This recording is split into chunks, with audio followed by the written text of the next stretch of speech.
Bene, allora benvenute e benvenuti a questo secondo appuntamento sulla social media, sugli strumenti appunto di comunicazione digitali che usiamo tutti i giorni probabilmente per molti obiettivi.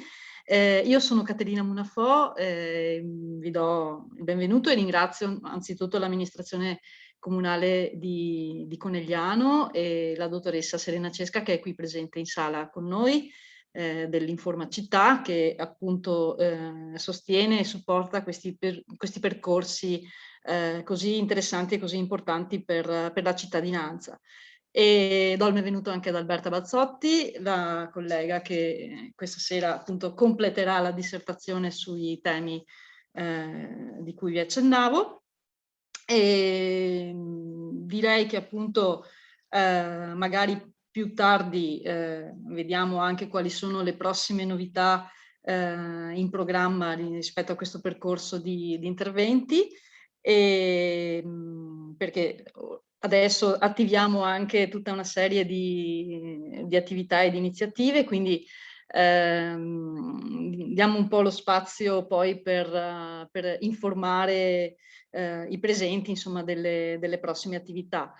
E al momento direi di partire, Alberta, che così magari facciamo anche un collegamento con la volta scorsa, e oggi sarai anche più, diciamo, applicativa rispetto ai contenuti di questi strumenti, rispetto alla panoramica che avevi fatto di presentazione.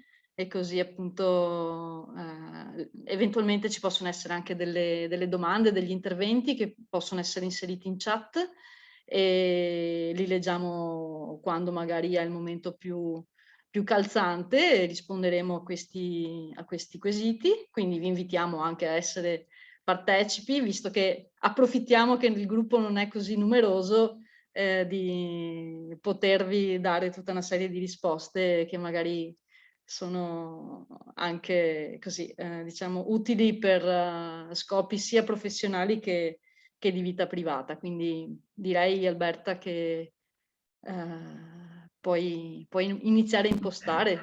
Cosa Sì, dici? sì, va bene, va bene. Allora, saluto tutti, saluto Serena, Caterina, Alberto, Chiara e Francesca. A questo punto siamo un gruppo, un piccolo un gruppo di studio, lo chiamerei a questo punto, quindi non vi fate problemi ad interrompermi se avete piacere di chiedermi delle domande. No, scusatemi, non mi ricordo se ce l'avate la volta scorsa, quindi mi presento brevemente. Io sono Alberta e lavoro in T2I dal 2004. Ho iniziato come web content per quello che era un portale della Camera di Commercio. Poi con gli anni ci siamo resi conto, soprattutto alla fine attorno al 2010, a partire dal 2008, come nella comunicazione fosse necessario anche per noi come azienda aprire dei profili social. Perché erano comunque, era un ambiente, una piazza virtuale, ma è pur sempre una piazza, dove dovevamo comunque esserci, essere presenti per farci conoscere, per far conoscere le nostre attività. In 10 anni, 11, le cose sono cambiate, cioè questi strumenti sono diventati indispensabili per chi vuole promuovere le proprie attività. Adesso addirittura si fanno appunto i corsi di modern seller per appunto, perché ormai anche da parte di vista delle aziende, scusatemi, magari la mia visione è un po' aziendale, ma lavorando in azienda è così. E, anche le aziende si sono rese conto che la figura del commerciale con la valigetta che girava per le aziende non esiste più. Quindi vi dico questo un po' per farvi capire l'importanza. Nei primi anni 2000 sembrava quasi, tra virgolette, sconveniente per un'azienda aprire un profilo social, perché sembrava una cosa che è poco istituzionale, poco seria, che non dava un'immagine, insomma, un po' disdicevole. Adesso è indispensabile esserci e come vedremo, come vi dicevo, sono degli strumenti molto potenti anche per fare, per promuovere le proprie attività Però bisogna sapersi muovere, nel senso che comunque nonostante sei sul web è una piazza anche quella, e quindi le cose si vedono, si notano, tutti noi abbiamo un cellulare, tutti noi abbiamo il computer e volevo chiedere ai partecipanti che lavoro facevano, giusto per avere anche un po' un'informazione di che ho davanti, per magari non andarvi a tediare con cose che magari non vi riguardano. E se me lo volete, grazie. Eh, ok, se me lo quindi i social vi interessano un po' per promuovere le vostre attività, immagino. Ehm, allora, la volta scorsa appunto abbiamo visto Facebook dal punto di vista personale ed anche dal punto di vista, per conoscere meglio cosa fanno i miei figli. Ecco, forse questa sera posso darle qualche informazione su Instagram, su TikTok avevo parlato un po' le altre volte, però comunque c'è la registrazione dell'intervento mio dell'altra volta, quindi sicuramente le colleghe le possono mettere a disposizione se vuole, se ha piacere di vederlo.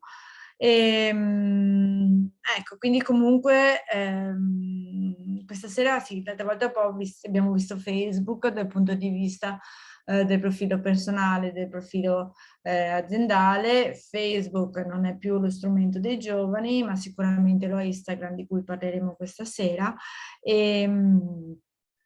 LinkedIn invece è più uno strumento professionale che però la può aiutare anche per sviluppare magari le sue attività professionali.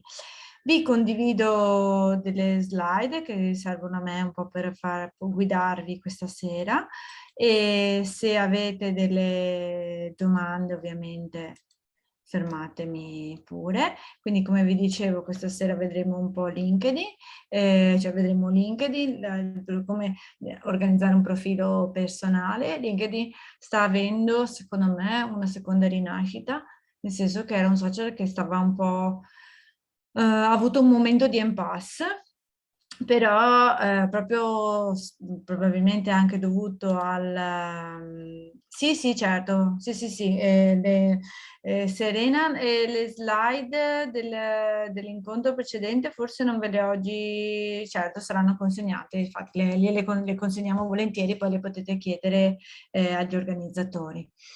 Ehm, LinkedIn, come vi dicevo, è un social che è una di quelle piattaforme, secondo me, che la pandemia ha segnato proprio perché gli ha dato una spinta importante, proprio perché durante il lockdown noi non potevamo comunicare, non potevamo muoverci e quindi il nostro unico strumento verso l'esterno era il web, internet, il computer e, come dicevo l'altra volta, soprattutto i cellulari. La maggior parte delle informazioni che noi fruiamo attraverso sui social e le informazioni in generale sul web sono attraverso mobile, quindi tutta la comunicazione deve andare di conseguenza. Non è più pensabile avere un sito di un'azienda, un sito web, e pensare che quel sito sia visibile così com'è da cellulare. I cellulari, il mobile, gli smartphone hanno una loro visualizzazione, hanno delle loro regole, quindi nel momento stesso in cui si progetta un sito lo bisogna pensare in ottica, si dice responsive, cioè in ottica che sia adattato, si adatti perfettamente alla fruizione delle informazioni sul cellulare. Io questa sera quindi darò una panoramica su LinkedIn e su Instagram e su Twitter. Quindi Instagram è sicuramente uno dei quegli strumenti che i giovani usano, anche se ultimamente si stanno spostando sempre di più su TikTok. TikTok è un social che ha avuto un boom del 300% nell'ultimo anno, giusto per darvi un po' l'idea di come stanno crescendo. E LinkedIn che cos'è? LinkedIn è un social network più diffuso per chi vuole ampliare le proprie relazioni in ambito lavorativo. quindi è social professionale per definizione. Il tone of voice, quindi il tono, tradotto letteralmente il tono di voce, quindi il registro linguistico, lo definirei così, con cui ci si propone, è diverso da Facebook. Qui siamo in un ambito più formale e proprio come appunto se si dovesse incontrare delle persone in un ambito lavorativo, bisogna avere un'impostazione diversa. Questa è la base ed è importante saperlo per capire anche come presentarsi in LinkedIn. Quindi dobbiamo dare un'impressione dobbiamo far capire che siamo delle persone che hanno una certa reputazione, che abbiamo una certa professionalità, quindi non si metterà mai una foto delle vacanze, ma anche su LinkedIn si pubblicherà una foto con una professionale di un determinato tipo, possibilmente primo piano. La prima cosa che voi dovrete completare su LinkedIn è proprio proprio il curriculum, quindi la propria vita lavorativa, però sconsiglio vivamente di pubblicare il curriculum, quindi di completare i campi che LinkedIn vi chiede e pensare che da questo possa scaturirne dei nuovi rapporti di lavoro, delle chiamate dalle aziende, perché quello che diciamo le persone cercano, quello che diciamo fa un po' la differenza è proprio il fatto che interagiate con gli utenti, si rispondano si partecipi ai gruppi, alle discussioni. Quindi bisogna rendere il proprio profilo interessante, sia pubblicando contenuti di valore, quindi pubblicando dei post, dopo vedremo come, che interagendo in gruppi e discussioni, che questo aiuta appunto ad aumentare anche i propri collegamenti. Quindi a cosa serve il profilo personale? Sia ad allargare le proprie reti di conoscenze, che possono portare sempre nuove opportunità attraverso la rete dei contatti, che a cercare lavoro, anche eventualmente a trovare nuovi collaboratori. Ormai tutte le agenzie di selezione, quando ricevono dei curricula, vanno a vedere cose di come queste persone si pongono anche online, quindi fate sempre molta attenzione a come il vostro profilo, come gestite il vostro profilo e le informazioni che pubblicate online, perché non è che non le vede nessuno, le vedono tutti, cioè l'online è una piazza virtuale. Quindi è proprio un equivalente di una piazza fisica e forse dà anche una risonanza maggiore, mi sentirei di dire, rispetto a una piazza fisica, perché ci possono appunto partecipare tutti. LinkedIn è il più grande motore di ricerca di profili professionali esistenti e proprio il profilo costituisce se stesso, lo chiamano una sales page, nel senso che il profilo ha senso se porta a una conversione, la conversione si concretizza con la generazione di un collegamento e quindi il relativo contatto diretto attraverso la messaggistica. Diciamo, lo scopo della piattaforma è proprio quello di creare contatti e relazioni che non necessariamente nell'immediato portano a nuove opportunità professionali, ma le possono creare in futuro. Proprio per questo è importante capire quanto deve essere ampia la propria rete, nel senso che mentre su Facebook i contatti si chiamano amici, su LinkedIn sono i collegamenti. E ovviamente avere una rete ampia è importante per avere maggiori conversioni e una maggiore portata e anche una maggiore visibilità. D'altro canto mi sentirei di dire che bisogna selezionare i propri contatti e cercare di avere una rete di qualità. nel senso che se avete un profilo LinkedIn o se avete intenzione di farlo, troverete persone che anche in base a quello che fate vorranno sicuramente contattarvi per vendervi qualcosa. Lo vedete subito perché appena voi gli consentite il contatto, il collegamento, poi magari vi contattano per proporvi un loro prodotto. In quel caso lì sì, quindi in quel caso lì io eviterei di accettare le persone che non conoscete, ma cercate di creare una rete di contatti che sia coerente con la vostra attività professionale o con quello che avete intenzione di fare. E quindi io sono per l'idea di avere una rete di qualità che si costruisce nel tempo. Io ho il profilo LinkedIn, penso dal 2008, ho un buon numero di contatti personali, però molto spesso se la persona che mi chiede un collegamento io non la conosco direttamente o non conosco l'azienda, magari quell'azienda non ha fatto, so che è un'azienda con cui noi possiamo collaborare, sì, non entro in contatto con questa persona proprio perché è importante avere una rete di qualità e cercare di mantenere dei rapporti che siano fruttuosi, insomma. Come creare quindi un profilo personale? Come vi dicevo, è importante mettere una foto di primo piano.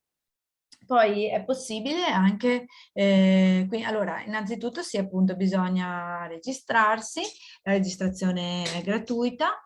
Poi è possibile inserire sicuramente una foto, perché senza la foto un profilo non ha sì, manca un po' di una parte importante del profilo.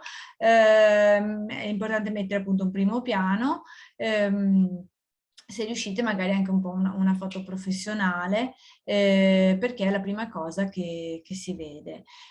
Oltre alla foto di copertina è possibile mettere anche sì, alla foto è possibile mettere anche una copertina, per esempio in questo caso il mio collega ha messo una copertina che riprende diciamo, la grafica istituzionale di T2I, e quindi una qualcosa che sia un po' coerente con le vostre attività e che in un'immagine si capisca cosa fate. Poi appena vi siete registrati da mobile è possibile anche registrare la pronuncia corretta del vostro nome, perché se il vostro profilo viene visto magari dall'estero, è importante che venga pronunciato correttamente.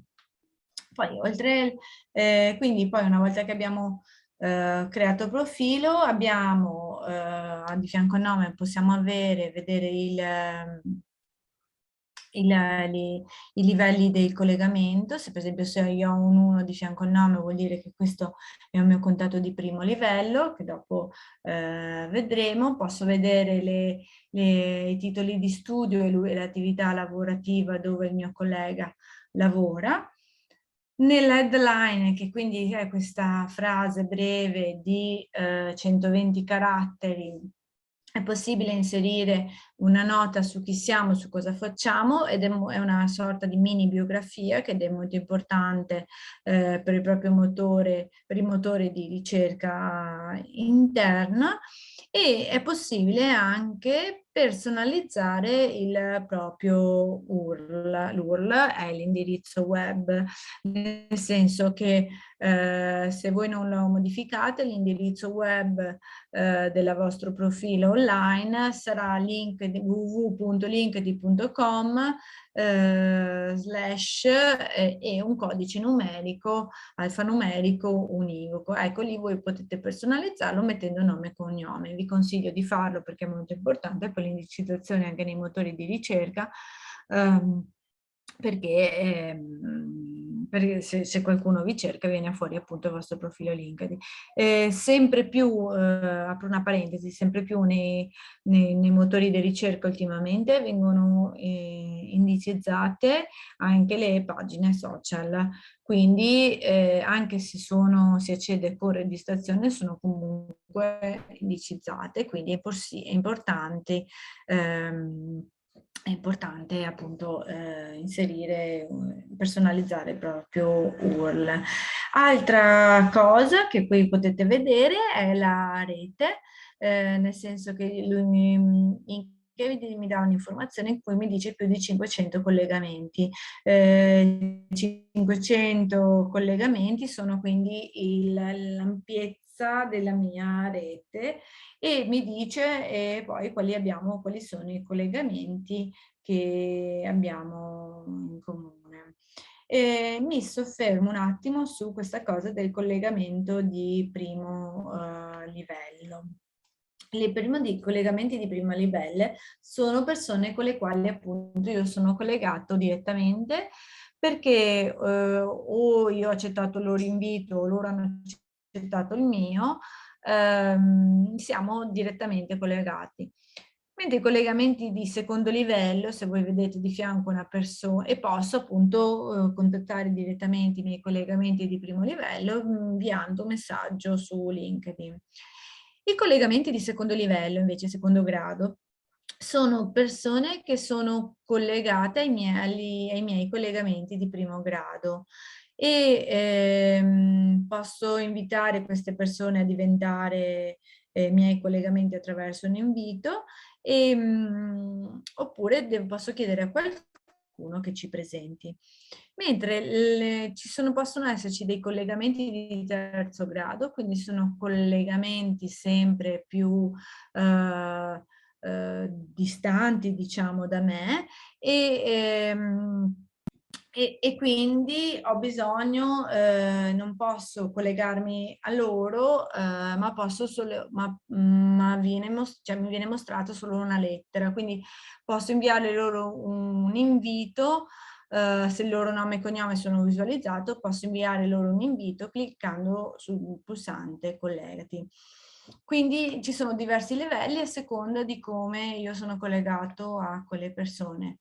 Poi ovviamente se io voglio ampliare la mia rete ci sono altri strumenti a pagamento come LinkedIn Sales Navigator che hanno dei costi anche impegnativi che però permettono di in base a una ricerca targetizzata precisa, poi vedremo i campi nella pagine di Analytics, mi permettono magari di raggiungere persone che con LinkedIn semplice non mi permette di farlo.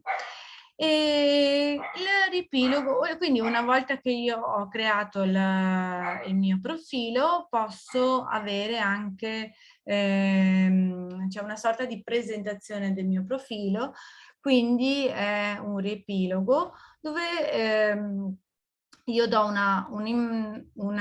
diciamo, è molto importante perché do un'informazione riassuntiva di quali sono le mie competenze e si trova nell'area informazioni, quindi subito sotto la headline. Il riepilogo può essere al massimo di 2000 caratteri, però dovete tenere presente una cosa, che solo i primi 200 sono visibili agli utenti. Quindi l'incipit, diciamo, fa la differenza. Le prime frasi che si scrivono devono essere le più rilevanti, nel senso che se io non catturo l'attenzione con le mie prime frasi, rischio che poi di non avere un profilo interessante e quindi anche l'utente magari va a cercare altri profili. Il riepilogo quindi racconta di me, delle mie esperienze e narra la mia storia professionale, quindi è la mia presentazione. È importante raccontarsi in maniera semplice, chiara e soprattutto veritiera, cercando di catturare l'attenzione del pubblico. con un buono storytelling, cioè devo innanzitutto capire io cosa voglio ottenere attraverso LinkedIn e e cercare appunto di catturare l'attenzione cercando di dare a chi mi legge quello per capire insomma che posso soddisfare le esigenze di chi mi legge. Quindi appunto, come vi dicevo, cosa scriviamo? Non bisogna solo raccontare le cose che ho fatto, ma anche i risultati che ottengo e come posso essere utile. LinkedIn, come tutti i social, di per sé sono delle piattaforme che hanno un'usabilità, un utilizzo molto semplice. Venite guidati nel compilare i campi. La cosa difficile è proprio scrivere dei contenuti che siano ad effetto, perché noi siamo sommersi di contenuti tutti i giorni. Quindi, considerato che quindi anche il riepilogo è la parte più importante del nostro profilo, bisogna cercare di scriverlo bene, scriverlo in maniera semplice, utilizzare quindi anche delle parole chiave che ci rappresentano o rappresentano il nostro settore di competenza, non solo perché ci inquadrano a livello professionale, ma le keyword sono importanti anche per il posizionamento organico nelle ricerche di LinkedIn. LinkedIn ha potenziato nell'ultimo anno la ricerca anche tramite parole chiave ed hashtag, quindi stanno diventando importanti anche per questo social, oltre che sì, come anche per gli altri social, soprattutto anche per Instagram. E altre funzionalità nel proprio profilo personale. Nella parte, quindi come vedete qui c'è la parte delle informazioni, in cui io posso, come vi dicevo, vedete, si vede solo l'anteprima delle prime righe, quindi in queste righe bisogna cercare di catturare l'attenzione. Altre informazioni, altre funzionalità che ho, LinkedIn mi suggerisce le persone che potrei conoscere, in questo caso fa lui una selezione in base alla mia tipologia di lavoro, o perché lavorano nella stessa azienda, o perché per aiutarti ad espandere la propria rete. E poi c'è la parte in primo piano che quindi dove io posso mettere in primo piano i post che ho pubblicato. Posso mettere in primo piano magari dei video in cui ho parlato o degli argomenti che mi interessano. È tutto diciamo finalizzato ehm, a dare un certo valore al nostro profilo. Si possono caricare dei post, degli articoli e quindi appunto sì, la possibilità di caricare contenuti diversi è vasta. Quindi poi LinkedIn mi propone anche una finestra sempre a sinistra con altri profili consultati, ma in questo caso che però non hanno magari attinenza con noi molto spesso, quindi questa parte potete anche nascondere. Altra cosa importante invece è magari impostare il profilo in altre lingue, perché se il vostro profilo viene visualizzato da una persona che usa LinkedIn in inglese, questo lo vedrà in inglese se voi avete il profilo in inglese. Quindi se vi rivolgete a mercati esteri, appunto, o a persone, volete creare contatti con persone che si trovano in altri stati, vi consiglio di fare anche il profilo in altra lingua. E altra cosa molto importante sono le referenze. Le referenze è quello che nel mondo reale potremmo definire una raccomandazione, sì, non nel senso negativo, ma lo direi nel senso positivo, cioè io ti consiglio una persona, di lavorare con una persona perché mi sono trovato bene. Quindi io posso sia fare delle referenze che riceverle. Di solito è buona norma appunto che se io faccio una referenza a qualcuno, di solito poi anche quell'altra persona la fa con me, e si consiglia di fare referenze solo con persone con cui si ha avuto rapporto, un effettivo rapporto di lavoro. Cosa comporta la referenza? Allora, da un lato aumenta anche la visibilità del mio profilo, perché tutti quelli che visiteranno la persona a cui ho fatto la referenza vedranno anche nel suo profilo la mia referenza, quindi di conseguenza anche il mio nome. E ovviamente questo comporta anche un legame, sì, ovviamente c'è un rapporto, si stringono delle relazioni anche con queste persone e ci sono dei rapporti professionali diversi. Consiglio sempre di essere breve, in quanto non servono più di 5 righe per raccontare che una persona è un ottimo professionista e che si è trovato breve.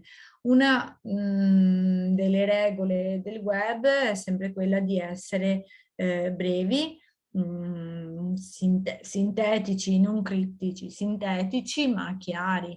Il web non ama giri di parole, questo lo dico come regola generale. Quando dovete scrivere dei testi per il web, l'importante è essere chiari, diretti, perché l'utente che naviga sul web è soprattutto un utente pigro, e anche perché la lettura video è sempre molto faticosa, quindi vi consiglio sempre di avere sempre dei testi molto semplici, molto chiari e molto sintetici. Quindi una volta che voi avete magari creato la vostra pagina personale, potreste avere anche l'esigenza di avere una pagina aziendale per promuovere le vostre attività.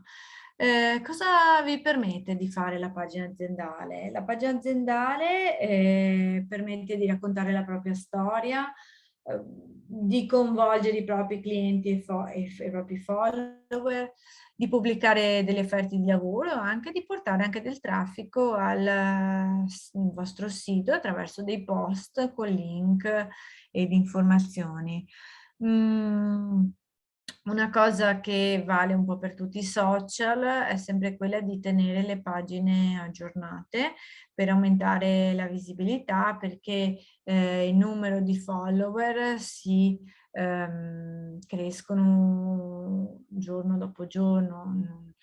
È un lavoro continuo che voi fate e non c'è, sì, non vedrete i risultati subito. È un lavoro costante, deve essere proprio un lavoro costante, però diciamo che forse LinkedIn rispetto ad altri social, io lo preferisco perché è un social in cui le informazioni sono di un certo livello, sono delle informazioni più utili, meno ludiche, ecco, se vogliamo, rispetto, quindi forse visto dal punto di vista aziendale è un social più utile, insomma. E quindi con la pagina aziendale noi possiamo, allora, quando si crea la pagina, la prima cosa da fare è anche qui andare sulle impostazioni in generale e modificare le impostazioni che poi servono anche qui per dare una descrizione dettagliata delle attività che fanno le aziende. Io parlo di aziende, ma questa cosa vale anche per associazioni, enti, una figura, sì, una figura giuridica pubblica, diciamo, o comunque non privato, ma un'azienda con dei dipendenti, insomma. Quindi, come vi dicevo, quando si crea la pagina si può fare andare in modifica pagina, provare a personalizzare anche qua le informazioni che poi sono importanti per dare l'idea, insomma, di una pagina ben fatta. Quindi possiamo inserire il nome, anche in questo caso possiamo inserire un URL personalizzato. L'URL, come vi dicevo prima, quindi è l'indirizzo web. In questo caso ad esempio nel nostro caso è www.linkedin.com/T2I Scarl, e poi una sorta di slogan o un payoff in cui riassumete quello che è lo spirito della vostra attività. Potete inserire anche un pulsante di call to action, che è appunto questo pulsante, qui non si vede perché proprio sotto la copertina c'è un pulsante di call to action che potete personalizzarlo e quindi mettere o il contattaci o per saperne di più iscriviti, e poi poi con un link alla vostra home page o alle pagine che volete promuovere. Poi dovete inserire anche una panoramica, quindi con la descrizione dell'azienda, il settore di competenza, la dimensione, l'anno di fondazione. Sono delle informazioni di base. I settori di competenza sono importanti perché vi permettono di mettere delle parole chiave delle attività che voi fate, e questo è tutto, lo dovete vedere sempre in un'ottica di ricerca nei motori, se qualcuno vi sta cercando attraverso i motori di ricerca. Sono tutte informazioni che poi nel momento stesso in cui che anche le altre aziende inseriscono e che poi possono tornare utili nel momento stesso in cui potete fare delle sponsorizzazioni, quindi degli annunci a pagamento per promuovere le vostre attività, perché potete selezionare le aziende a cui fare appunto delle campagne sponsorizzate. Poi potete inserire le varie sedi dell'azienda e potete inserire degli hashtag, che sono appunto 3 parole chiave che sono pertinenti con la vostra pagina e con la vostra attività, che poi sono proprio definiscono quello che può essere il vostro core business. Cioè, nel nostro caso, per esempio, noi abbiamo l'hashtag innovazione, perché è un hashtag che è anche nella nostra proprio ragione sociale ed è una delle nostre motivazioni per cui esiste TVD, portare l'innovazione alle aziende. E quindi io, una volta che quindi ho sistemato, aggiornato le informazioni di base della pagina aziendale, cosa posso fare? Allora, io qui ho diverse opportunità, possibilità, perché posso creare un post, o in un post posso aggiungere delle foto, posso aggiungere un video, posso aggiungere anche un documento se ce l'avete ad esempio in PDF, o posso creare dei sondaggi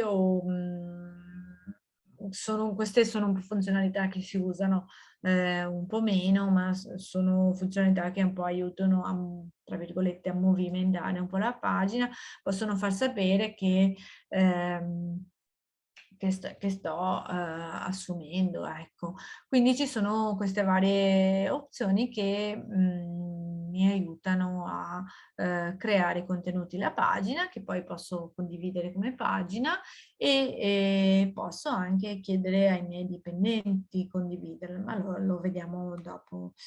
E quindi posso creare un post, come vi dicevo, posso anche creare un articolo, cioè proprio creare un articolo ex novo, proprio c'è un pubblicatore di LinkedIn che riprende un po' le funzionalità di Word e vi permette di creare un articolo interno.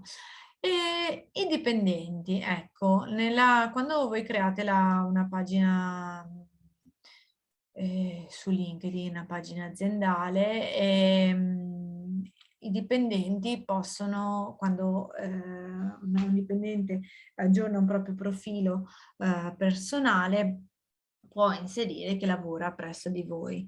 Quindi in automatico nella pagina aziendale si visualizzano le persone che lavorano in azienda. Ecco, queste persone che hanno il profilo su LinkedIn sono una risorsa molto importante per la diffusione, per la promozione dei contenuti, delle vostre attività online.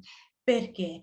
Perché le reti, se voi sommate le reti dei dipendenti, quindi le reti di tutti i contatti che hanno i dipendenti, sono molto più ampie rispetto a quelle che possono essere il numero di persone che seguono una pagina aziendale. E proprio per questo è una cosa molto recente di LinkedIn, quando la pagina crea un post, permette di coinvolgere i propri dipendenti nella promozione in due modi, ossia c'è un pulsante in alto al post che voi pubblicate che si chiama appunto consigli ai dipendenti, e in quel caso lì il post viene notificato sì, notificato sembra un termine un po' giuridico, appunto viene comunicato perché effettivamente gli arriva una notifica, gli viene avvisato, ecco, che l'azienda ha pubblicato qualcosa e il dipendente può condividere un contenuto dell'azienda.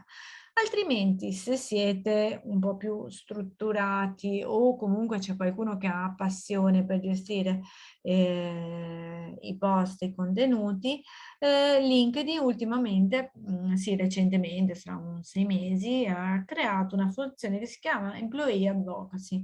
Questa funzione permette a chi gestisce la pagina di creare dei contenuti che, che vengono consigliati ai dipendenti e che i dipendenti possono condividere sui loro profili a loro nome. Vi spiego un po' quindi cosa comporta? Che queste persone, questi dipendenti pubblicheranno a loro nome dei contenuti che non sono stati creati da loro, però per chi li legge ha un peso, un valore diverso. Voglio dire, una cosa è la pagina di T2I che consiglia un'attività, un servizio, e io che lo leggo capisco che comunque l'azienda sta promuovendo una sua attività con una finalità commerciale. Una cosa è che io come Alberta promuova un contenuto e che appunto non compaia che è l'azienda che lo pubblica, ma sono io che lo pubblico e dico che noi stiamo facendo abbiamo, non so, attivato un nuovo servizio e io personalmente lo seguo. Ha un valore diverso, quindi lo consiglio ai miei contatti. Ha un valore diverso perché chi mi conosce sa, si fida del mio parere, si fida di quello che io gli consiglio, e quindi magari lo va anche a vedere e magari gli può anche interessare. È il classico meccanismo del passaparola. Quando un amico o una persona che conoscete, e qui ritorniamo al tema della rete, al tema dei collegamenti, quindi avere una rete di valore, che anche questo riporta al concetto della rete di valore. Quando una persona che fa parte della vostra rete di valore vi consiglia una cosa, è importante, ripeto, è come il passaparola. Se io ho un amico che mi consiglia un'attività, ha un valore diverso che non che sia la sua azienda che me la propone, perché io so che quella persona conosce quel servizio che mi sta proponendo, sa che è un servizio valido perché l'ha fatto lui o perché comunque conosce le persone che lo fanno, e quindi ha un valore diverso da un'azienda che propone un'attività per una finalità. In realtà la finalità è sempre la stessa, però ha un valore diverso perché chi lo propone dall'interno, diciamo,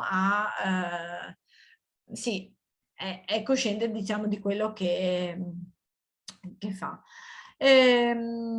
Se avete una buona pagina, avete una bella rete di dipendenti, sicuramente è uno strumento molto potente, ed anche questo è gratuito. Si tratta solo appunto di avere la collaborazione dei colleghi nel condividere questi contenuti. Ecco. Una volta quindi che voi avete creato dei post, che la vostra pagina aziendale ha cominciato a portare contenuti, contatti, voi avete anche una funzionalità di analisi che vi permette di esplorare chi sono i vostri visitatori, come stanno andando i vostri aggiornamenti, chi sono i vostri follower, e appunto anche la funzionalità di employee advocacy. Potete vedere come sta andando, se ha avuto i suoi frutti. Per quanto riguarda i visitatori della pagina, quindi voi andate sul pulsante analisi che trovate sotto la denominazione della vostra pagina, vi si apre un menu a tendina, e la prima cosa appunto che se andate sul pulsante visitatori potete vedere chi sono le persone che visitano la vostra pagina. Io rimango strabiliata ogni volta perché secondo me veramente LinkedIn è uno strumento potentissimo, perché voi potete avere delle informazioni molto precise su chi visita la vostra pagina. Ad esempio, per quanto riguarda i visitatori, voi potete vedere, va bene, ovviamente l'andamento di queste persone che hanno visitato la vostra pagina, quante visite hanno fatto, quanti accessi hanno fatto alla vostra pagina nel corso di una settimana, di un mese. Potete definire l'arco temporale e potete vedere anche la distinzione tra mobile e PC a seconda di come le persone, da dove quindi le persone hanno visitato la vostra pagina. La cosa molto potente che appunto vi dicevo, ha una funzionalità potente, è che voi potete vedere quali sono i dati demografici dei visitatori, che è molto importante per capire chi sta seguendo la vostra pagina. Potete vedere quindi il ruolo in azienda, quindi in quale ambito aziendale si occupa, quindi se fa parte dello sviluppo, dell'informatica, delle risorse umane, del marketing, delle vendite. Potete vedere il luogo da dove si collega la persona, quindi dove l'azienda è in quella dove è l'azienda da cui si collega, e l'anzianità di servizio, quindi se è una figura senior, junior, settore in cui opera l'azienda della persona e la dimensione delle aziende dove persone. Questi campi sono importanti anche se per caso volete fare delle campagne sponsorizzate. Cosa sono le campagne sponsorizzate? Sono degli annunci a pagamento in cui voi potete selezionare i visitatori, le persone da raggiungere, quindi il target,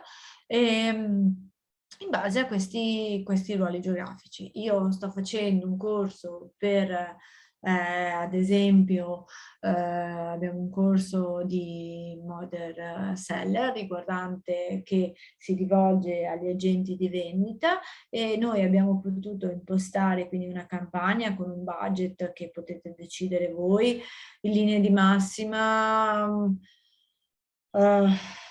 parliamo di un minimo di 20 euro al giorno di budget, comunque i costi sono molto diminuiti su LinkedIn rispetto a qualche anno fa. Mi pare comunque sì che sia il minimo sia sempre 20 euro al giorno, quindi non sono cifre veramente basse per una delle campagne promozionali, considerato lo strumento. E quindi, ad esempio, vi faccio un esempio, stiamo promuovendo un corso di Modern Seller che si svolgerà in sede a Treviso. Abbiamo potuto selezionare l'area geografica a cui rivolgersi, poi abbiamo potuto selezioniamo anche chi si occupa di acquisti, di vendite e di consulenza in quell'area geografica, e magari anche il ruolo, che aziende, di che dimensioni vogliamo che siano le aziende, perché ovviamente un'azienda grande ha determinate caratteristiche diverse da un'azienda piccola, anche sono strutturati in modo diverso. E quindi io posso impostare queste campagne che mi aiutano a raggiungere il target per un determinato periodo di tempo. Le campagne secondo me sono uno strumento da valutare, anche perché sono abbastanza semplici, cioè ci vuole comunque qualcuno che sappia farle, ma sì, non sono difficilissime da impostare e possono dare dei buoni risultati. Ecco, quindi dai dati delle analisi possiamo vedere i visitatori della pagina, possiamo vedere nella voce aggiornamenti i nostri post che abbiamo pubblicato, che visibilità hanno avuto, quindi noi possiamo vedere le visualizzazioni, un indice che Facebook chiama CTR mi dà il tasso di interesse per quel post, e così potete vedere anche le reazioni, sì, quindi chi ha condiviso, chi ha messo mi piace, eccetera. Quindi anche voi potete vedere se i post che avete pubblicato sono di interesse per il vostro pubblico, e vi aiuta anche a capire cosa interessa al vostro pubblico. Ecco, quindi appunto CTR puoi capire l'interesse e l'andamento delle visualizzazioni dei contenuti. Un altro appunto dato delle analisi vi dà i follower, quindi voi potete vedere l'andamento dei follower che si sono iscritti alla pagina. Ovviamente ci sono dei giorni in cui magari non si iscrive nessuno perché sono giornate feriali o festive, anche lì dipende dal tempo. E potete vedere anche il nome, una delle funzionalità dei più recenti, si possono vedere nome e cognome dei follower e da quanti mesi seguono la pagina. Potete vedere nelle analisi l'employee advocacy, quindi se i post che sono stati condivisi dai vostri colleghi, potete vedere chi ha condiviso i post, dei colleghi o dei dipendenti, e che utenti sono stati raggiunti. E poi una funzionalità recente, nuova, è l'analisi dei competitor, nel senso che LinkedIn mi propone dei competitor che io posso modificare e mi fa vedere come, diciamo, come sono posizionata io in tema riguardanti i follower totali e i nuovi follower in un range di periodo che io seleziono rispetto ad altri competitor, rispetto agli altri competitor. Quindi è interessante per capire anche un posizionamento, per capire quanto spazio ho io nel mercato per poter magari espandere la mia rete su LinkedIn e magari cominciare a essere più presente dove appunto i miei competitor magari non ci sono. Ecco, e quindi da un social professionale passiamo al social per eccellenza di foto e video, che è appunto Instagram. Instagram è un social che usano i giovani, anche se, come vi dicevo, sta prendendo molto piede anche TikTok, soprattutto tra i giovanissimi. Quindi sia Instagram che TikTok ci hanno insegnato che le immagini comunicano meglio di tante parole. Esempi ne sono i tanti profili di personaggi famosi. Ecco, sì, forse Instagram è più utilizzato per seguire i personaggi famosi che per pubblicare noi stessi, dove magari le ragazze pubblicano di più su TikTok. Importanti su Instagram sono gli hashtag, che sono le parole chiave che definiscono gli argomenti. Quando voi pubblicate su Instagram, lui stesso vi consiglia gli hashtag, quindi le parole chiave che definiscono l'argomento di cui state parlando, e vi fa vedere quante volte è stato utilizzato un determinato hashtag. Più sono popolari gli hashtag, più meno diciamo avete possibilità di essere visti, perché se un hashtag è stato utilizzato 4 milioni di volte, se avete, è meglio magari cercare degli hashtag più definiti, più ricercati, che magari cercano in pochi, però magari sono quelli che sono interessati a quello che pubblicate. Nel senso che lo dico anche in un'ottica business, in cui magari volete arrivare a a un determinato pubblico. È il terzo social media più utilizzato dopo Facebook e YouTube e si usa principalmente da mobile, perché è stato pensato per chi vuole condividere istantanee della propria vita in qualunque momento. Sì, da cellulare o da smartphone ha sicuramente più funzionalità che non da PC, anzi da PC si può solo consultare, ma bisogna utilizzare uno smartphone o un tablet per poter pubblicare. Come gli altri social, quindi è possibile seguire, farci seguire, e le persone che seguono il nostro account, quindi su Instagram, si chiamano follower. Quindi in questo caso io individuo la persona che mi interessa seguire, cercando il suo nome utente, e appunto seleziono il pulsante segui e posso seguire. Le liste delle persone che seguo si chiamano, sono i seguiti, mentre di coloro che seguono me, il mio profilo, sono i follower. Se voi andate a vedere il profilo di Chiara Ferragni, adesso onestamente non mi ricordo quanti follower ne ha, ma ne ha tantissimi, perché è appunto uno dei casi che hanno fatto la storia attraverso Instagram. È possibile limitare la privacy dei propri contenuti che pubblichiamo su Instagram mettendo l'opzione privato nel proprio profilo. In questo modo i post e le storie saranno visibili solo da chi ci segue, o dovranno appunto inviare la richiesta.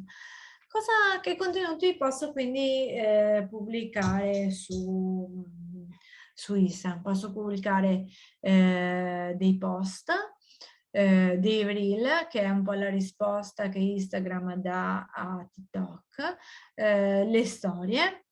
Le storie sono appunto quelle foto, quei video che voglio che rimangano visibili per 24 ore, oppure le storie in evidenza, se voglio che le storie siano un po' più a lungo termine.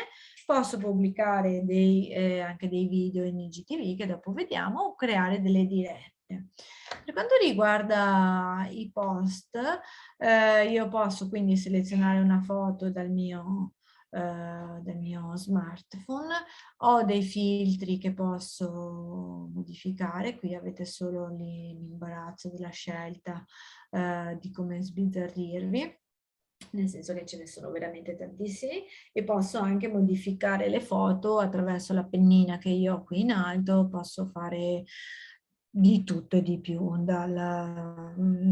aggiungere smile, fare dei disegni sopra, delle scritte. Veramente hanno ampliato l'offerta dei servizi in maniera spaventosa. Posso taggare le persone, quindi magari le persone che sono con me, aggiungere un luogo per geolocalizzare la foto, anche se prendendo una foto da un proprio cellulare, se già avete trovato attiva la geolocalizzazione sul cellulare in automatico. E posso, mi sentite? Mi dice connessione instabile. Ok. Sì, Alberta, ti sentiamo benissimo. Ti sentiamo Ok, bene. ok, no, mi era venuto fuori un messaggio con Sì, sì, Ma no, si non sente bene? Ok, ti preoccupare, ok, tutto grazie. fluido. Ok, e quindi una volta che voi avete creato un post potete anche pubblicarlo su Facebook e su Twitter, che sono gli altri due. Twitter, Facebook appunto è il fratello maggiore, diciamo, di Instagram, fanno parte della stessa famiglia.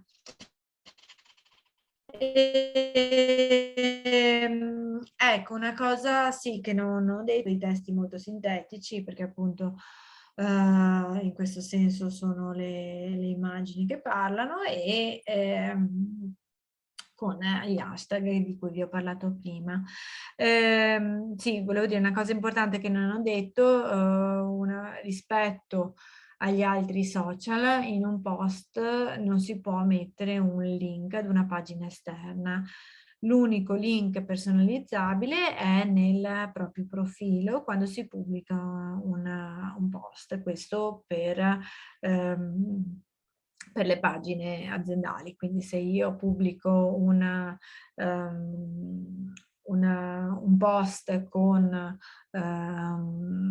ne sto promuovendo un'attività, quindi posso modificare il link nel mio profilo, appunto link in biografia, dove posso modificare l'URL. Ecco, quindi poi come posso interagire con questi post? Ecco, io ho preso un cagnolino, un'immagine dei cani, questa è un profilo che ogni tanto mi diverto a seguire perché fanno dei post molto divertenti.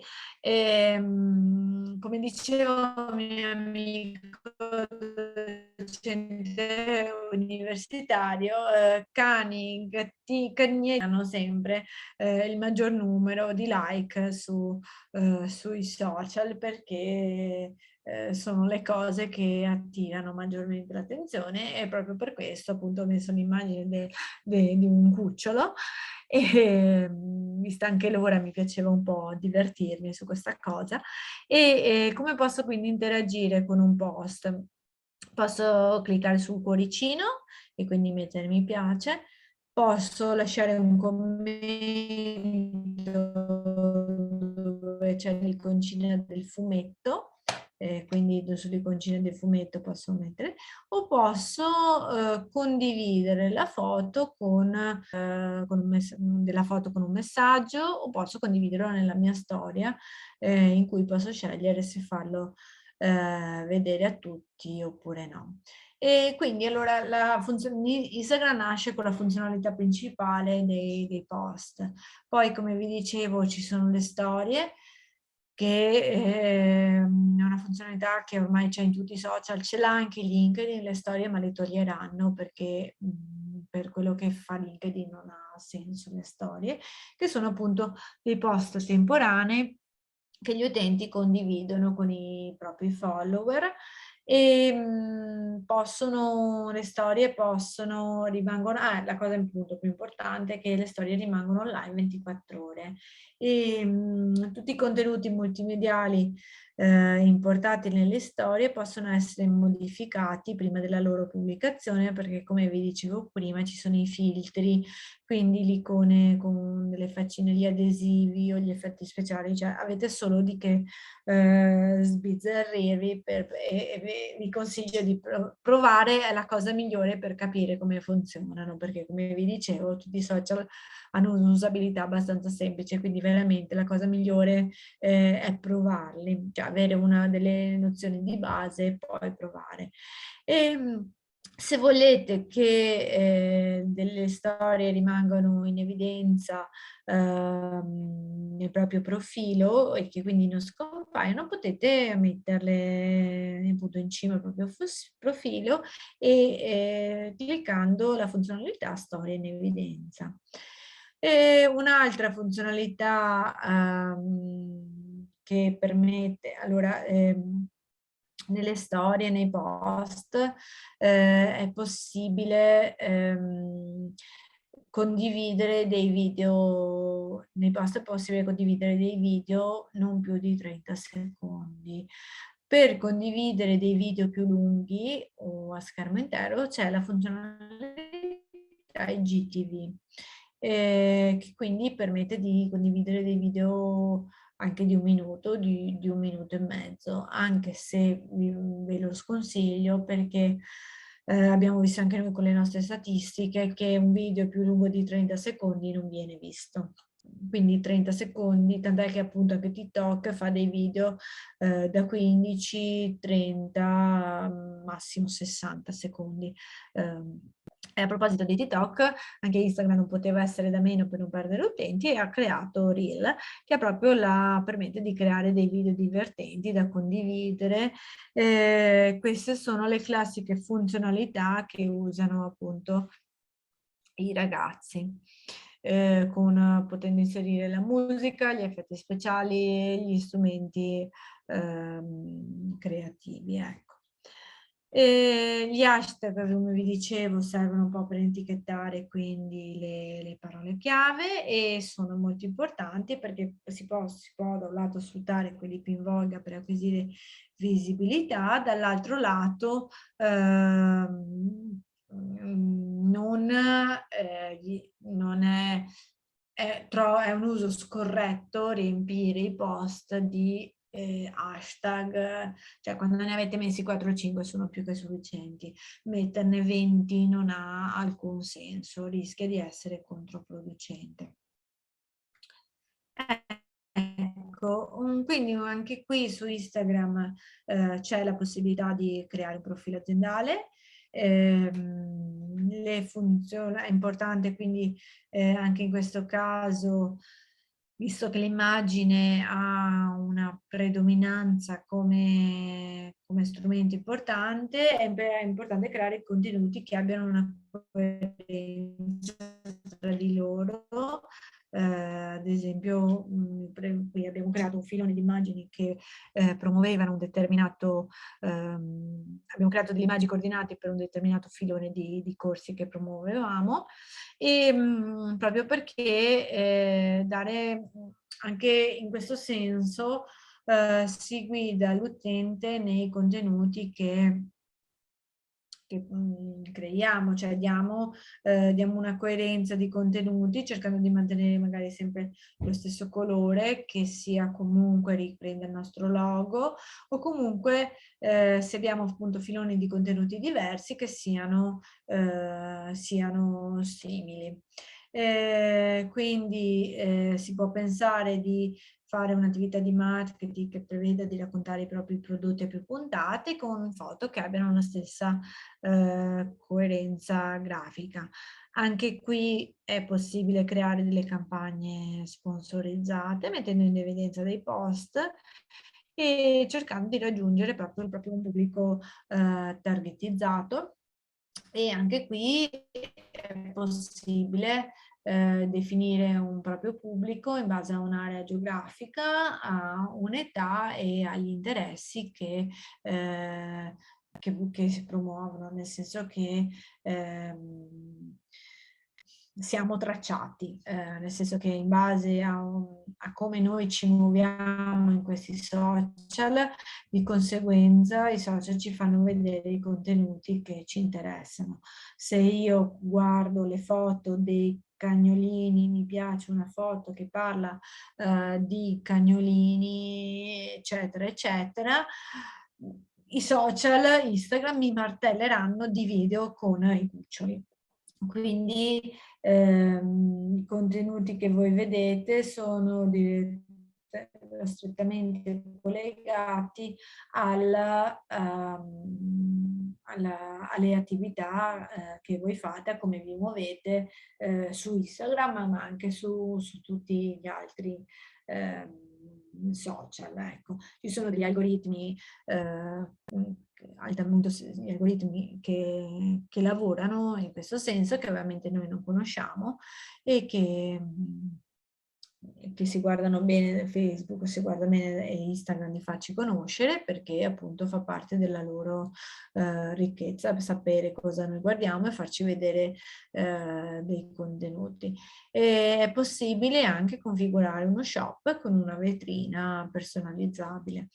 Come gli altri social, anche qui abbiamo possiamo visualizzare dei dati statistici e si può vedere chi è il pubblico che ci segue, quali post sono stati più visti, anche per darci noi per capire cosa cercano gli utenti nel nostro profilo.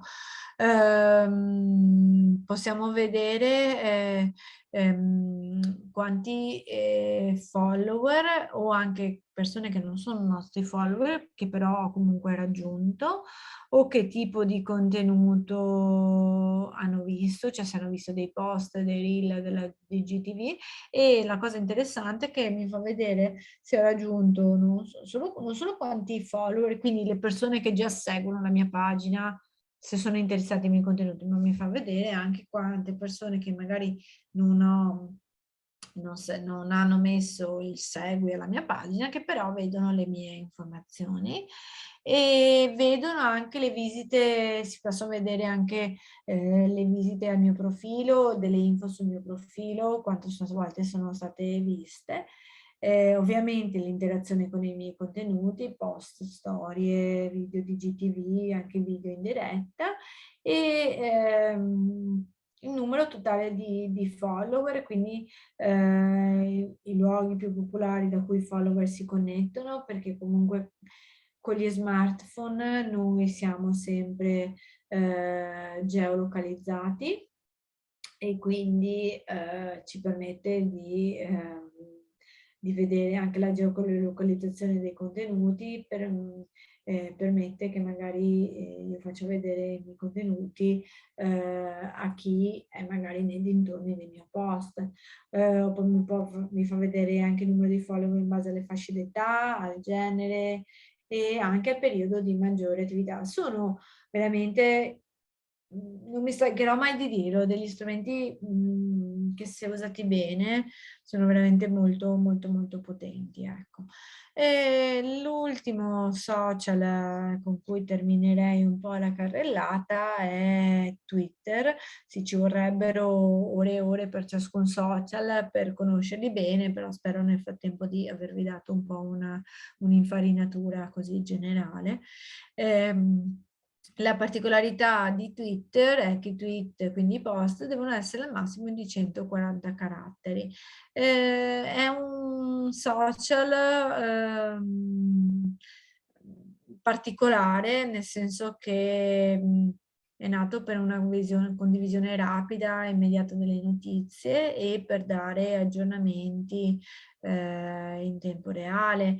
È stato molto usato da chi fa informazione oppure dai giornalisti o dai personaggi famosi. Può essere usato anche per fare delle dirette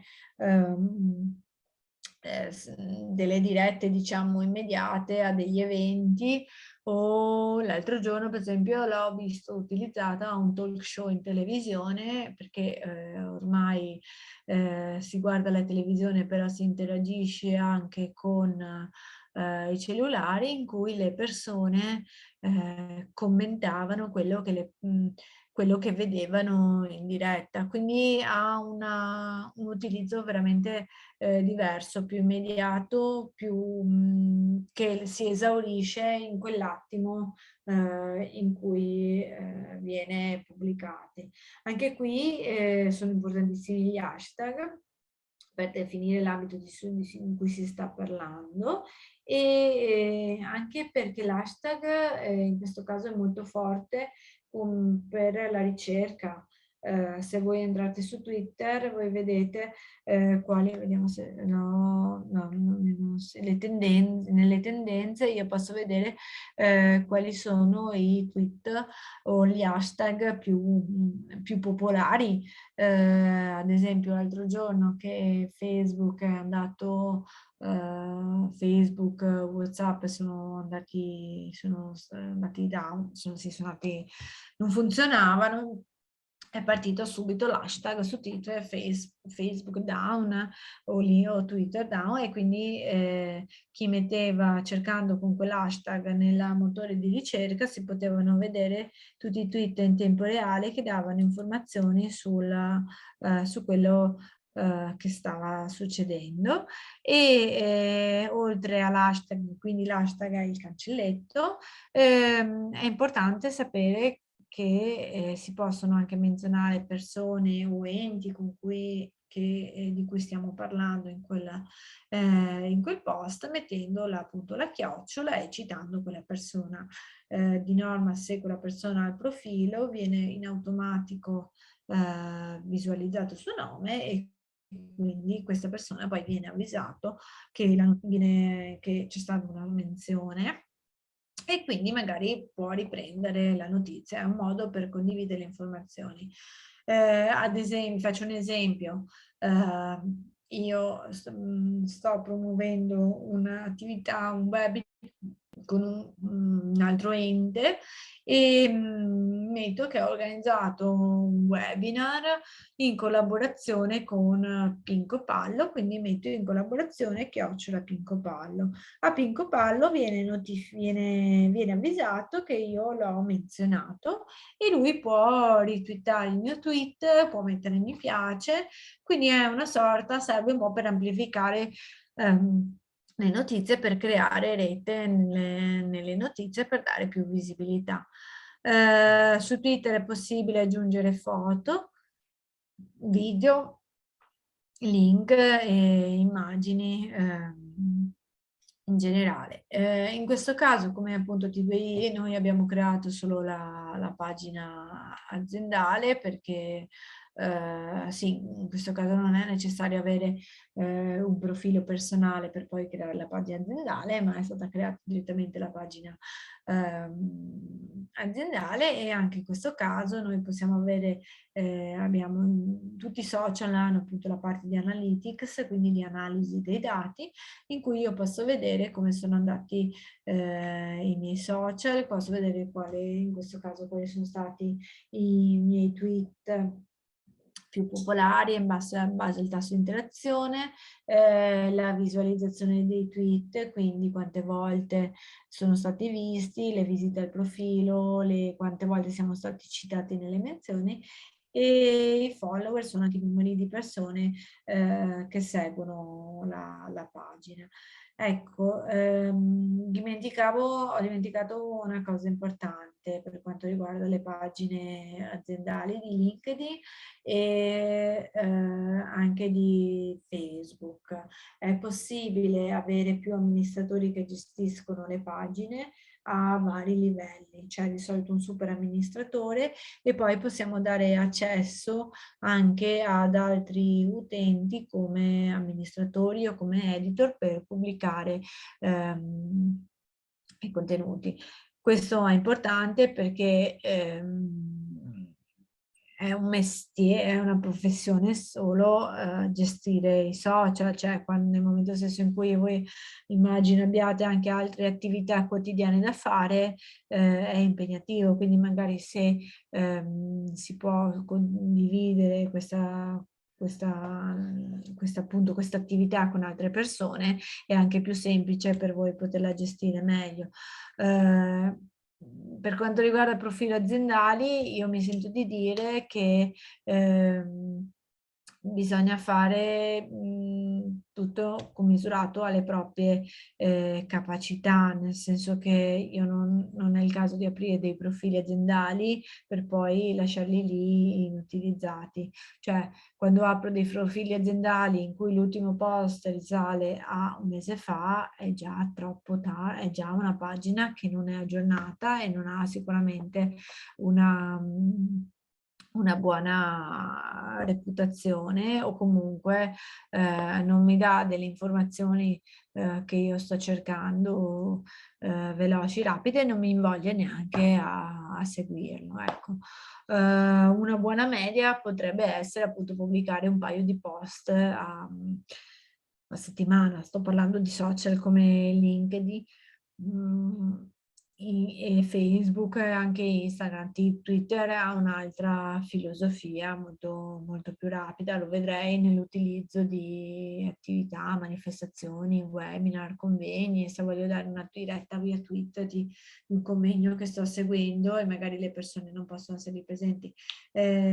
Questo a dire vero avveniva anche un po' prima della pandemia, adesso ultimamente si fanno molti convegni in presenza online, quindi magari la diretta Twitter non ha più molto senso perché le persone possono collegarsi attraverso Zoom, come stiamo facendo noi, però sì, l'ho visto usare online, cioè per un'interazione anche con i programmi televisivi, quindi ecco, in quel caso lì può essere utilizzato per una buona interazione magari con il conduttore che sta appunto conducendo dei programmi. Ecco, io ho terminato, come vedete appunto anch'io nel mio profilo LinkedIn ho messo il mio nome e cognome e come azienda appunto abbiamo social su Facebook, LinkedIn, Twitter, Instagram e anche YouTube, che è appunto social video per eccellenza, e ultimamente stiamo aprendo anche profilo su TikTok, perché il TikTok sì è un social dedicato, faccio un attimo un excursus perché magari non c'era l'altra volta, la settimana scorsa, è un social dedicato un po' ai giovani, però molte aziende stanno cominciando a essere presenti proprio per il target a cui vogliono rivolgersi e quindi stanno aprendo i profili su TikTok. Ecco. Io interrompo la condivisione, non so se ci sono domande, se avete... Allora, non ci sono domande per adesso, ma magari diciamo è arrivato il momento per pensarle, per porle, perché c'è buoni 25 minuti per poter interagire, quindi volentieri. Alberta, grazie per il tuo intervento, devo dire molto chiaro e anche pratico, insomma, così come ce lo aspettavamo. E tra l'altro, magari così, mentre appunto dovessero sorgere delle domande, vorrei già collegarmi ai prossimi appuntamenti, uno dei quali è estremamente collegato a questo tema che Alberta ha approfondito oggi, ossia l'interazione attraverso gli strumenti social, anche di fotografie e di informazioni. Ci sarà il 14 e il 15, quindi la settimana prossima, un intervento dedicato al tema della privacy nel digitale, e questo è un argomento appunto estremamente delicato, estremamente collegato con gli spunti che ha fornito Alberta, quindi l'invito è di continuare a seguire e magari di rivedervi nei prossimi appuntamenti. Ecco, c'è già un primo commento che appunto Alberto Fantuzzi dice, molto esaustivo, grazie, se ci fate avere le slide abbiamo già appunto promesso che le consegneremo, sono state molto apprezzate. E vi ringrazio, dice Chiara, per quanto ci avete permesso di conoscere, l'incontro è stato molto esaustivo, quindi ecco, appunto a noi fa piacere e appunto vi daremo delle slide. L'altro appuntamento la settimana prossima, molto interessante, non solo per chi lavora in azienda, ma anche diciamo la vostra un po' composizione. Federica si è collegata dopo e non ci ha detto di cosa si occupa, se vuole anche magari scriverlo, indicarlo ben volentieri. Però diciamo un po' a tutti in modo trasversale può interessare l'argomento degli open data. Questo sarà tenuto il 12, quindi martedì prossimo, a cura del dottor Duccio Schiavon, che è un esperto di questo argomento e riguarda proprio il grande patrimonio di informazioni e di dati che sono a disposizione, e c'è solo appunto da capire come fare per attingere a queste informazioni di carattere pubblico. Quindi ci sarà appunto questo seminario che potrà sviluppare l'argomento.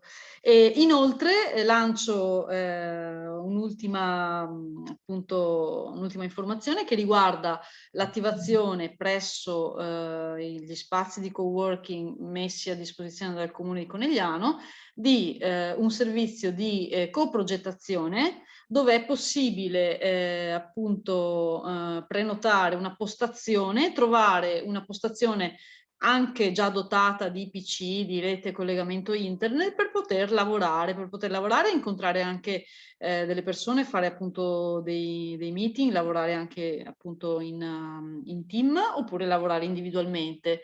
C'è anche la possibilità di avere un confronto con degli esperti sui temi legati alla, diciamo così, messa un po' a sistema rispetto a un possibile modello di business, soprattutto per chi ha un'idea di innovazione sociale e di appunto un'idea di impresa, di startup. E questo è appunto prenotabile attraverso la piattaforma di Eventbrite. Sempre attraverso la piattaforma di Eventbrite abbiamo pubblicato i primi 2 percorsi di formazione dedicati a piccoli gruppi di persone che appunto avessero un'idea di startup, di impresa legata al tema del digitale e dell'innovazione sociale. L'argomento che abbiamo lanciato è quello di migliorare la vivibilità appunto a Conegliano, e quindi facendo network, rete tra enti pubblici, imprese, bisogni del cittadino. Ci saranno appunto 2 percorsi. Il primo, che è intitolato Imprenditore di me stesso, che affronterà l'argomento della definizione di un modello di business, quindi di proprio strutturare un progetto di impresa, e sarà attivato a partire dal 20 ottobre. In mezze giornate c'è un calendario, sono 4 mezze giornate, che appunto saranno avviate a partire dal 20 ottobre. Dopodiché c'è un altro laboratorio che riguarda il tema dell'innovazione sociale guidata dal digitale, quindi saranno forniti degli spunti legati al tema della digitalizzazione che consentono di migliorare le idee di imprese relative all'innovazione sociale, e questo sarà attivato a incastro rispetto a questo primo intervento i primi di novembre. Quindi tutti questi interventi sono appunto disponibili con prenotazione attraverso la piattaforma di Eventbrite, e se seguite le informative del comune, insomma, sicuramente vi verranno notificate. C'è una domanda sul rilascio degli attestati di partecipazione, e su questo dobbiamo sentire un po' che tipo di programmazione c'è rispetto ai webinar, perché i webinar non credo che possano generare degli attestati, dobbiamo sentire il comune. Sicuramente questo invece può essere possibile per i laboratori formativi, che magari sono, diciamo, dei percorsi un po' più strutturati, perché webinar chiaramente affrontano delle panoramiche, però come diceva correttamente Alberta, possono fornire degli spunti, no? Alberta, dicevi, non entrare nello specifico, eccetera. Quindi l'attestazione di partecipazione possiamo sentire se può essere fatta, però ecco, normalmente la si fa per dei corsi di formazione, diciamo, più così, più strutturati, ecco. Comunque possiamo chiedere. Allora, Francesca chiedeva se per i prossimi eventi dove possono iscriversi. Allora, io vi consiglierei di seguire la pagina Facebook dell'Innovation Lab di Conegliano, dove sicuramente sono promossi, e sul sito del comune di Conegliano. Poi faremo magari presente a Marina Serena magari di mandarvi comunque comunicazione voi che avete partecipato. E poi magari se vuoi, Kate, posso dare magari le date dei prossimi webinar di ottobre. Sì. Visto che ci chiedevano della privacy, allora per i prossimi webinar di ottobre, come dicevi tu, c'era il 12 ottobre, quello su cosa sono gli open data e come possono essere utili. E il 19 ottobre, altro intervento interessante, come scrivere sui social in modo efficace. Il 14 ottobre c'è la prima parte del webinar dedicato alla digital privacy, diritti e doveri. Questo rispondo appunto a Chiara che ci chiedeva sulla privacy. E mentre il 15 ottobre c'è la seconda parte sempre sulla digital privacy. Il 26 ottobre c'è il secondo webinar su come scrivere sui social in modo efficace. Poi ne seguiranno altri a novembre e a dicembre, però non, intanto vi do questi prossimi appuntamenti di questo mese, insomma.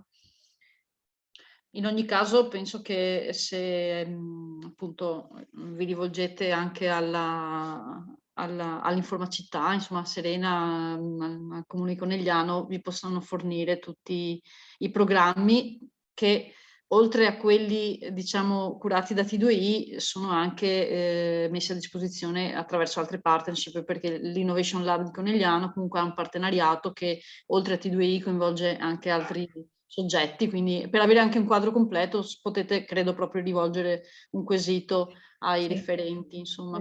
La mail dell'informa... Informacità.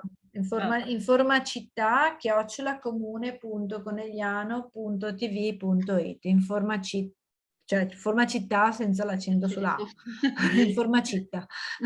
L'accento nel digitale non è... Comunque vi scrivo la mail se volete avere No, informazioni grazie. sugli altri interventi e ve la scrivo in chat. Ecco, Federica ci ha detto che è docente di diritto e quindi diciamo Federica la prossima volta ci sarà l'avvocato Laura Zammataro che potrà appunto tenere questo webinar più tecnico, no, sul tema della privacy e gli aspetti giuridici. E niente, quindi non so se ci sono anche delle altre domande, approfittate perché c'è un po' di tempo e approfittiamo della preziosa presenza di Alberta che potrà rispondere ai vostri dubbi.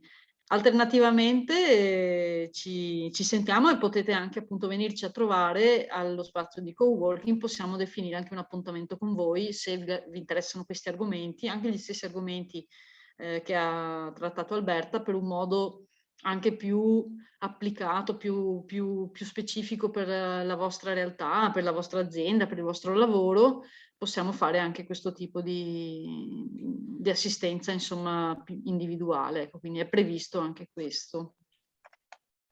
C'è un altro messaggio, sì, decisamente importante l'argomento della privacy. Bene. Ecco. Volevo capire, magari chiedere a Chiara che dice che è insegnante, se nelle scuole voi affrontate questa cosa con i ragazzi.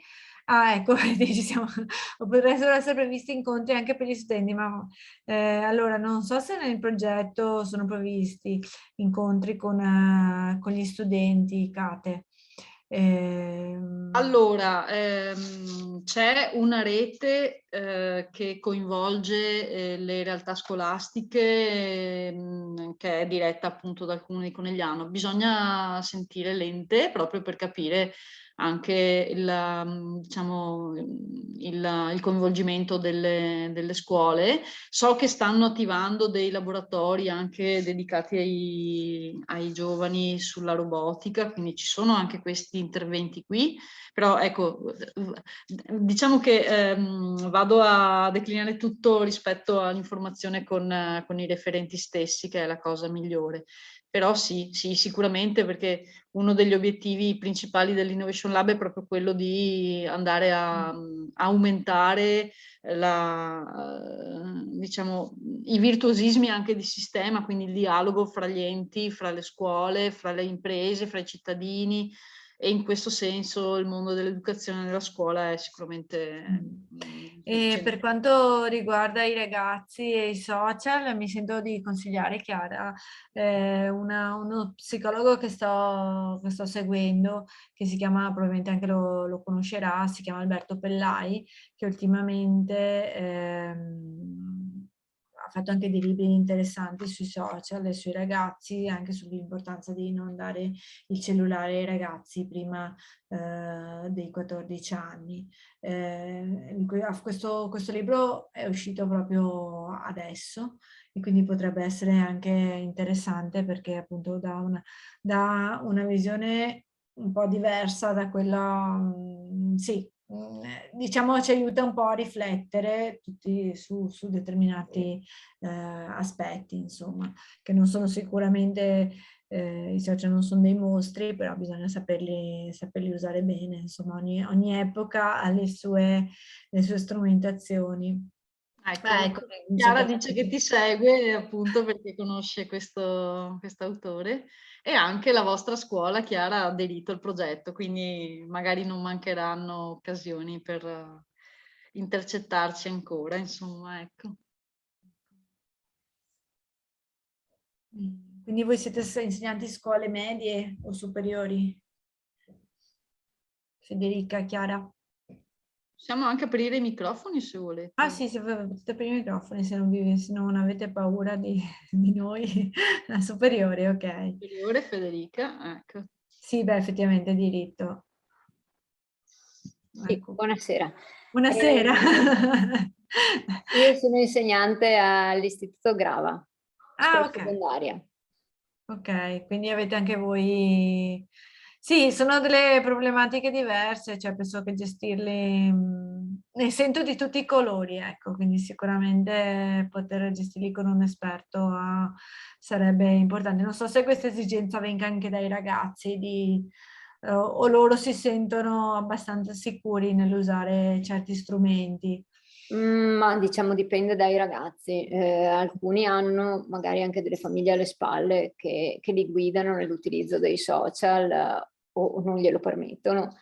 Altri invece sono lasciati liberi e lì vediamo che spesso hanno ancora un'età in cui non sono abbastanza maturi per utilizzarli in un certo modo. Quindi sì, più che altro per alcuni ragazzini sarebbe opportuno l'intervento di esperti, perché per quanto noi magari gli spieghiamo alcune cose, ce ne sono altre che, dette da un esperto, sono...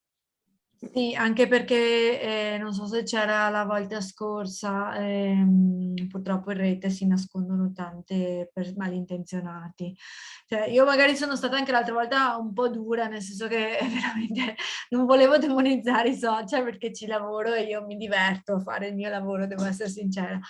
Però sì, effettivamente ho ricordi anche di amici che ci raccontavano come le ragazzine alle superiori sono state anche adescate, quindi sono magari ingenui e devono anche sapere un po', sì, ci vuole una guida per sapere anche un po' riconoscere chi si trovano, insomma, capire dove, come appunto si fanno i corsi per spiegare ai bambini come si approcciano i pedofili. Nello stesso caso dovrebbero essere fatti dei corsi anche dalla polizia postale, ad esempio, che Sì, sono... noi ne avevamo fatti in realtà con la nostra scuola e anche avevamo seguito il corso con la rete di Conegliano proprio sull'utilizzo dei social. Chiaramente dopo il lockdown non abbiamo più avuto modo di fare incontri se non uno con generazioni connesse l'anno scorso, che era un incontro online per le classi terze, perché gli argomenti trattati erano comunque per i ragazzini più grandi. Però noi sappiamo che già in quinta elementare i bambini utilizzano i social, quindi sì, sarebbe già dalle elementari opportuno partire a spiegare loro quali possono essere i Sì, pericoli e quali sono le cose da non fare, perché alla fine poi loro lo fanno tutto magari con diciamo un certo candore, ma ci sono cose che non vanno fatte, non vanno condivise. No, ma perché poi oltre, ecco, noi ci siamo focalizzati sui social, poi c'è anche tutta la parte dei giochi, dei videogiochi, perché lo vivo da mamma di un preadolescente, perché mio figlio ha quasi 11 anni. Sì, quando giocano con i videogiochi, con le PlayStation, comunque giocano con estranei, quindi lui è lì con noi, cioè noi siamo presenti, però comunque sempre a vedere con chi stai giocando, cioè non so, io ho sempre il terrore, perché una volta effettivamente era più tangibile con il fatto che hanno uno schermo e vanno avanti, cioè veramente poco tangibile, quindi sì, la cosa migliore è forse veramente educare loro per poter, sì, quindi anche tutti i videogiochi che stanno aumentando, con il lockdown poi sono diventati E potentissimi. anche le dipendenze, perché io dico anche quella da tablet e da cellulare è una dipendenza per loro spesso. Sì, sì, ho assistito a delle scene pazzesche quest'estate con un figlio di amici che la madre gli ha tolto il cellulare, sembrava un drogato, cioè sono rimasta, ho assistito a una scena che non mi sarei mai aspettata, ma veramente sì, nel senso che io li conosco dal punto di vista professionale, ci stiamo anche appunto approcciando a TikTok, in uso in anteprima, Kate, oggi ho pubblicato il mio primo video su Ho TikTok. sentito, molto interessante. Però sì, quando ci entri dici, ma cosa è sta roba? Nel senso che c'è veramente di tutto, sì, sì, sì, quindi sicuramente conoscere, sì, penso che spetti un po' a noi educatori e sicuramente ci vuole dall'altro lato anche il supporto delle famiglie, perché se non dietro non ci sono le famiglie, sì, ecco, penso che stiamo dicendo la stessa cosa. I corsi servirebbero per i docenti sicuramente, poi per le famiglie e anche per i ragazzini, perché spesso magari sì, se non sono seguiti bisogna che sappiano Anche perché i difendersi genitori da sanno meno dei soli. ragazzini, i genitori sanno meno dei ragazzini perché io vedo i miei coetanei, non è che sappiano molto, quindi magari gli danno uno strumento potente, perché poi magari adesso le comunioni e la crisi chiedono i cellulari, ultimo modello, eccetera, eccetera, e hanno in mano degli strumenti veramente potenti e i genitori sanno meno di loro.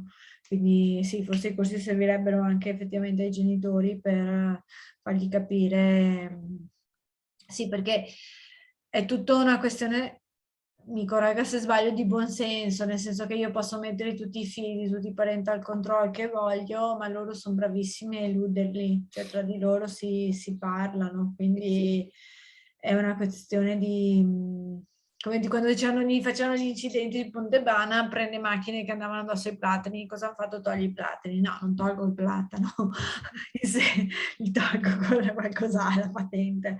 Sì, ecco,